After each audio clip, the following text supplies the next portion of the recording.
Mais moi, quand je parle souvent à Eden Hazard, je prends l'exemple sur Ronny. Je lui dis, Ronaldinho était le meilleur joueur au monde ou le meilleur joueur de tous les temps.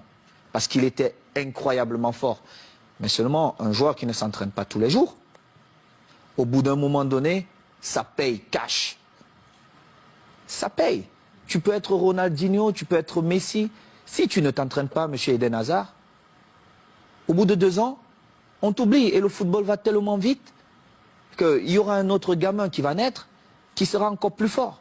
Et du coup, comment vous avez pris ce message quelques semaines plus tard, lorsque Guardiola qui arrive dit « Moi, Eto'o, Deco, Ronaldinho, c'est dehors ». Mais j'ai d'abord rappelé à Guardiola qui n'a jamais été un grand joueur. Il était un bon joueur. Et c'est vrai.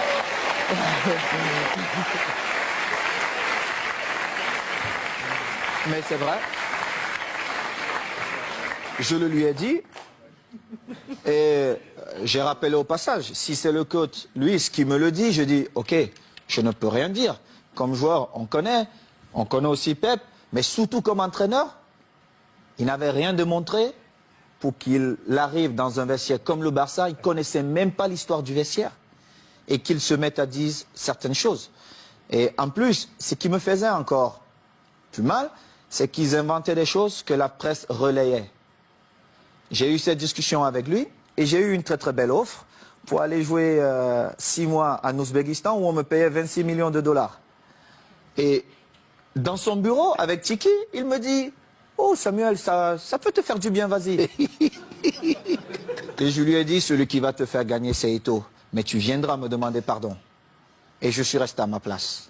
J'ai continué à m'entraîner, nous sommes allés aux États-Unis et nous étions à Houston, dans le vestiaire. Il dit avant le match, ok, nous allons changer de dossard. Oh, tout le monde dit, oh, c'est l'entraîneur qui le fait maintenant, c'est surprenant. Et il dit, Titi, tu vas prendre le numéro 9 de Samuel. Titi Henry. Oui, Titi Henry, tu vas prendre le numéro 9. Et Titi était bien content. Et Eto'o portera le 14. Tout le monde était surpris. Et c'était un manque de respect total. Et je ne pouvais pas l'admettre. Parce que j'avais quand même écrit une belle histoire, même si elle devait s'arrêter là, au Barça. J'avais beaucoup fait pour le club, que ce soit dans les stades, mais surtout en dehors du stade. En dehors du stade. J'ai toujours été là pour tous mes coéquipiers, pour tous les clubs. Vous êtes resté 1 an avec Pep. Je vais vous dire. Alors, il joue, je suis au banc de touche. Quelques jours plus tard, on joue contre une équipe de Mexico, Chivas. Chivas. Et il a le malheur de me donner 20 minutes. Et je crois qu'il pouvait se tirer une balle dans la tête. Et les 20 minutes, je marque 3 buts. On revient à New York contre Red Bull. Bon, il se dit, bon, voilà. Il me renvoie dedans, je marque encore 3 buts. Il était obligé de convoquer une réunion, mais comme il n'a jamais eu le courage de me dire les choses en face, il est passé par mes coéquipiers. J'étais en train de dîner, et le délégué vient, Carlos Nava, il me dit, viens, j'ai une surprise pour toi. Moi, j'étais pressé. Je me disais peut-être c'est Beyoncé qui m'attendait.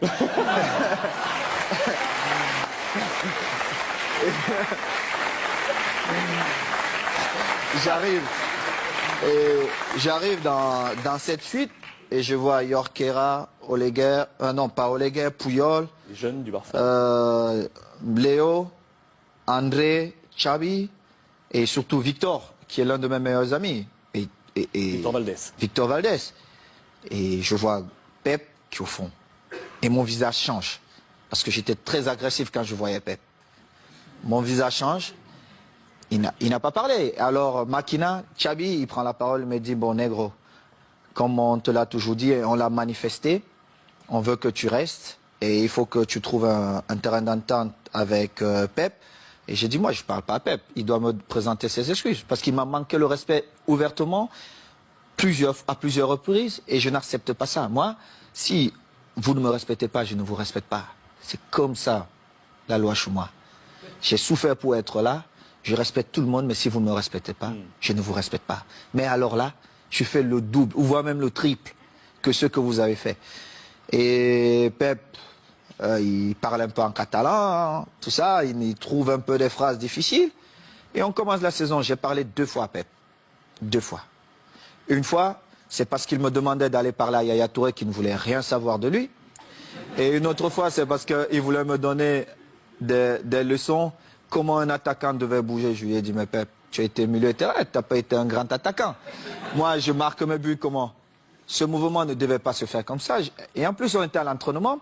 Et moi, j'ai fait un jeu sans ballon pour créer un espace pour Messi qui venait. Et en plus, Léo marque. Il me dit non, non, non, non, il fallait faire. Je lui dis, mais toi, t'es pas normal, toi. En fin de saison, je marque, je crois, 35 buts. Et je marque le but qui nous permet de prendre l'avance face à Manchester à Rome.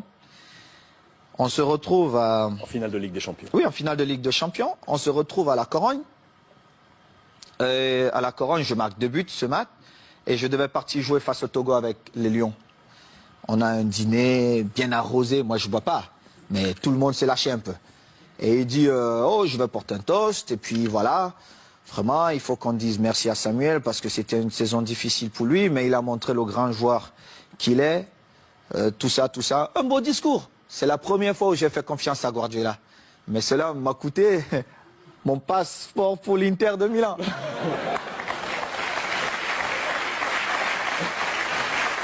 Et du coup, quand vous l'avez croisé ensuite à l'Inter, parce que vous l'avez croisé, on a une belle photo de vous en poignée de main. Regardez mon visage. Parce que Guardiola, il m'a vu dans le tunnel. Est-ce qu'il m'a salué dans le tunnel? Il ne m'a pas salué dans le tunnel. Il a attendu là où il y avait tous les caméras. Moi, quand il a... Regardez le visage de Thierry Henry. Ça dit tout. Parce qu'ils ont vu la scène. On était tous dans le tunnel.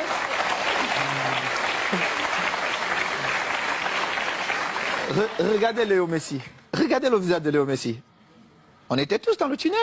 Il ne m'a pas salué. Il a attendu quand il y avait toutes les caméras pour venir me tendre la main. Évidemment, je ne pouvais pas refuser. Parce que le mal-aimé... ou l'enfant détesté, on devait dire, ah, voilà, Samuel a encore fait des siennes. Mais seulement, les gens ne connaissent pas les dessous. Parce qu'il aurait bien pu me saluer dans le tunnel. Moi, j'ai eu des différences avec le code lors d'un match espagnol de Barcelone. Je ne sais pas si vous vous rappelez. À Majorque. Mais j'ai beaucoup d'estime pour le coach. Le football, oui, c'est ça. entraîneur de l'Espagnol. De l'Espagnol. Contre Majorque. Contre Majorque. Vous êtes c'était envoyé un difficile. petit peu. C'était difficile pour le code, mais moi, je devais défendre Majorque et j'ai fait mon boulot. Et c'était pareil. Donc, c'est une histoire comme ça. Mais bon, après, on s'est retrouvés, Pep et moi, on a fait la paix. Et je suis content, mais la vraie histoire, c'est celle-là.